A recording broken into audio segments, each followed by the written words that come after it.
You've cleaned up your diet. You're working out. You're skipping the wine, the bread, the dessert. You tracked your calories, done the HIIT works out, chugged the green juice. But when you step on the scale, nothing. Worse, it goes up. Your jeans still don't zip. And you're like, what? What the hey is going on? And that's when the self-doubt creeps in. Am I doing something wrong? Is it my age? Maybe I'm just not meant to lose weight. Maybe I am going to gain weight every year, as I've been told. So let me stop you right here. You're not broken. You're not crazy. You're following the wrong blueprint. What you've been told about fat loss is outdated. It's generic. And for the most part, it's flat out wrong, in spite of what you may be told at the gym. So today we're unpacking the top 3 reasons you're not losing fat, even if you're eating healthy. And reason number 1 might flip everything you think you know about exercise. So grab a coffee, put your walking shoes on, whatever you do, don't skip this. Reason number 3, you're eating healthy, but you're not eating enough. The one tip that so many women don't understand, you're eating clean. You've swapped cereal for smoothie, added salads, even logged every meal in MyFitnessPal. But here's the kicker. You're not eating enough. So, let's talk science. When your calorie intake drops too low, especially for too long, which I did for years, your body kicks into adaptive thermogenesis. Fancy term, but here's what it means. Your body slows your metabolism on purpose to conserve energy. It reduces calorie burn at rest. And here's the real kicker. It downregulates your thyroid hormones. It even suppresses some reproductive hormones like estrogen and progesterone. Why? Because making a baby requires resources, and your body thinks it's in a famine. This is not about willpower, it's about biology. So now you're exhausted, cranky, craving sugar because your brain is screaming, feed me or I shut the whole thing down. Quick numbers. Your metabolic rate, what you burn doing nothing, is often around 1,000 calories. If you're eating 1,200 a day, that's less really than your body needs just to survive, especially if you're moving. The fix. Bump up your calories gradually. Think 10 to 15% increase weekly if you've been under eating. Focus on muscle preserving macros. Protein equals muscle retention. Carbs equal thyroid support and energy. I'm talking about whole grain carbs. Fats, hormone production, especially good quality fats like avocado, avocado oils, and nuts. What's an example of a meal? A Greek yogurt parfait with berries and almond butter. Perhaps a chicken wrap with avocado and quinoa. Perhaps salmon with sweet potatoes and broccoli. You're not eating bad, but you might need to eat more. You're giving your body the signal it's safe to let go of fat.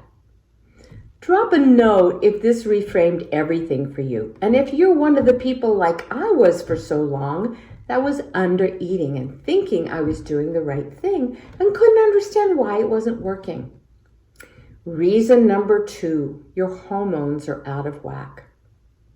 So let's get into the stuff most health coaches skip over. Your hormones are the hidden traffic lights of fat loss.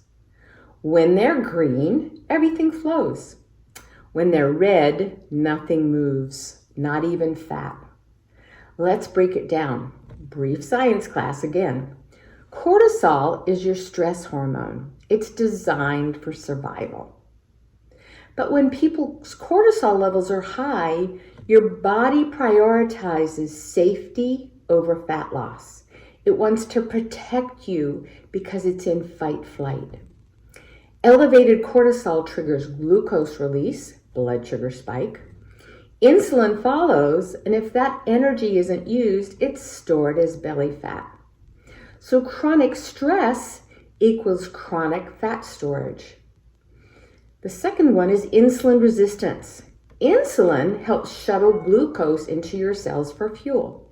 But if your cells stop responding due to high sugar intake, too much stress, or poor sleep, your body pumps out more insulin.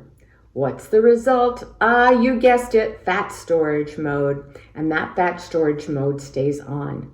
What are some of the signs of insulin resistant? Energy crashes after meals, constant hunger, especially for carbs. That can also be a neurotransmitter issue, which we'll talk at a later YouTube.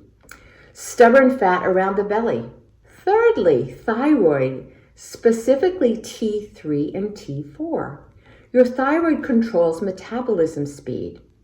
If it's underactive, common in women, it slows calorie burn, increases fatigue, and worsens weight gain even on low calories. And here's the kicker. Low-calorie diets and overtraining suppresses thyroid hormones. So even your good intentions can backfire. So what is the fix? Sleep is your hormonal reset button. You've probably heard it over and over again. A single night of 4 to 5 hours can spike cortisol by 30% and impair glucose handling the next day. Ditch inflammatory oils, canola, soybean, sunflower. They also interfere with hormonal signaling. Go for olive oil, avocado oil, grass-fed butter, ghee. Track your symptoms and your cycle. If you're bloated, gaining weight, or exhausted mid-cycle, or before your period, if you're still having them, your hormones may be flagging a bigger issue. So if you want to dig deeper into hormone signs, comment below. I have many pieces of information that can be very helpful. Reason number 1, this will surprise you: too much cardio, not enough strength training. And this is going to challenge what you've been told since middle school physical ed. But it's time someone told you the truth. Cardio doesn't equal fat loss. Strength training does. Here's the science again. Cardio burns calories during the workout. Strength training burns calories after, for hours, because of something called excess post-exercise oxygen consumption, or EPOC. Translation, your body keeps burning long after you're done lifting. Plus, strength training builds muscle, and muscle is metabolically active. Every pound of muscle you build increases your resting calorie burn by 6 to 10 calories per day. Now imagine 5 to 10 pounds of lean muscle. That's an extra 300 to 500 calories burned per day just for being alive. No extra effort.